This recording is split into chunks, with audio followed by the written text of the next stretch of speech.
In today's video, I'm going to share with you guys why you feel like you have nothing to wear, even when you have a closet full of clothes. Now, this is one of the things I hear again and again from clients.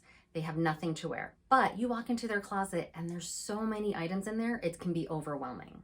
So reason number one is you're shopping only for events. So anytime you have an event coming up, whether it's a wedding or a dinner or a work meeting, you shop for that event. You don't feel like you have anything in your closet, so you run out and you try to buy something that's gonna work. Now, a lot of times what happens is when you run out and you buy something last minute, it may not fit perfectly, you may not even love it, but you need something, so you feel the pressure to buy it. Now, this is definitely one of the reasons that you may feel like you have nothing to wear. You have a bunch of items in your closet, but you don't really love everyone because most of them you just bought because you felt the pressure that you needed to get something for an event you had coming up. What to focus on instead is to make sure you have all the closet essentials in your wardrobe. So you have the foundation wardrobe hanging in your closet. And if you need more help with that, I do have a video I will link up above for you guys. And reason number two for why you feel like you have nothing to wear kind of goes with number one. You're missing all the wardrobe essentials. So these are the items that you should be spending a little bit more on because they make up your wardrobe. These are the pieces that you need to have to get easily dressed every day, no matter what the occasion, no matter where you're going. If you need more help with that, I do have a free ultimate capsule wardrobe guide for women down in the description box below. You can click on the link and get that free guide, and it works like a checklist. So you can literally print it out, go in your closet with the checklist, find the items that you have, check off the ones you have, and then it also provides you with an area to make a shopping list for the items you need. Now, you want to be focusing on your closet essentials before you're purchasing any trend items or any items that are statement pieces, because this is what you really need to get dressed easily every day. And reason number three is that you're focusing on trends. So instead of focusing on building that capsule or that foundational essential wardrobe, you're getting items that come out every season. They come in, they come out. Maybe you're not spending as much, so they also fall apart quicker. But these are the items that are meant to come in and out of style. So they're not going to be in style forever. So if you don't have your classic foundational pieces first, I recommend holding off on those trend pieces.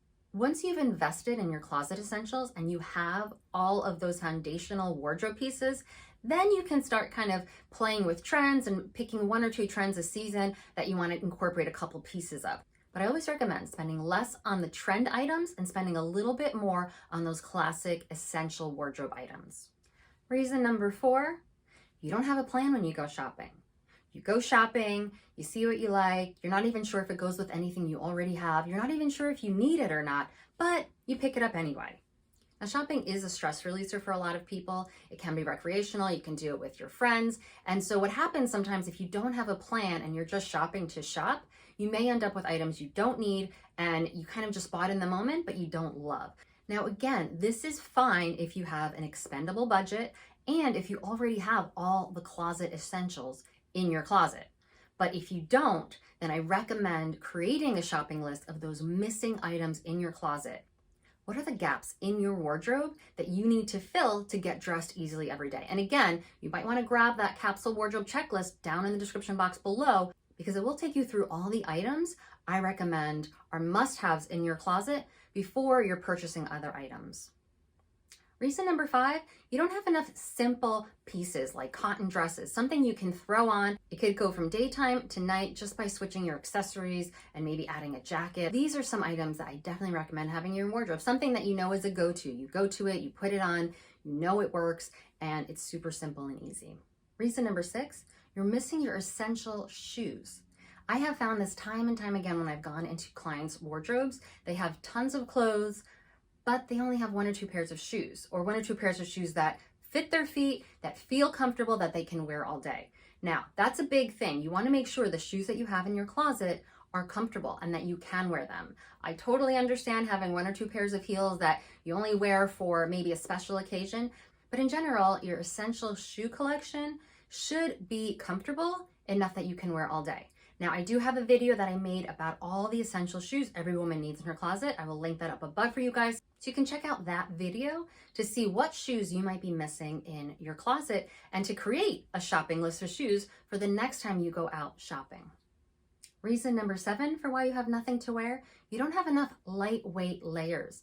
like cardigans, leather jackets, jean jackets, other kinds of lightweight neutral jackets. And now these are the kinds of thing, again, you want to make sure you have a neutral and you want to make sure you have a black. If you wear cardigans a lot, make sure you have a neutral and a black. If you wear leather jackets a lot, make sure you have a neutral and a black. These are items that easily transform whatever you're wearing, and they're really more of a necessity. Reason number 8, you shop fast fashion. Now, this isn't only bad for your wallet and your closet, it's also not great for the environment. This is where you're just consuming quantity over quality. Sometimes when I'm working with a client, I may walk into their closet and they may have so many items, but they only have a few items that are really good quality and that will last. If your focus is on having more just to have more, and you think you're actually going to get more use out of your wardrobe, that's actually the opposite. The more quality pieces you have in your wardrobe, and actually the smaller your wardrobe is, as long as you have those foundational pieces, you'll actually have an easier time getting dressed and you'll wear everything in your closet. So fast fashion is not good for the environment, and it's also not good for you or your closet. Reason number 9, you have nothing to wear. Your closet is a mess. It's disorganized. You don't know where you have your sweaters. Your jeans are all over the place. You have things shoved in drawers or behind other items. Now, this does not help you when you're trying to get dressed. This does not help you know what you need to shop for. So I always recommend the first thing you should do is organize your closet. Know what you have. Make sure every item is visible. I can't tell you the amount of times I've walked into a client's closet and everything is disorganized. And as we're going through everything, as I'm organizing everything and making it efficient and easy for them to get to all their clothes, there's items that they forgot they had, or they say, oh, I love that top. I wish I remembered that I had that top. Hang your items up. Make sure you can see everything. If you don't have the space, it's probably time to start getting rid of some of those items that maybe you're not wearing or you don't love as much. There's a statistic that says we only wear 10% of our wardrobe. I like to make it 90 to 100% of our wardrobe. And this is one of those easy ways you can organize your wardrobe and make sure you're wearing everything that's hanging up. And the final reason why you have nothing to wear, you're buying clothes for somebody else's body type.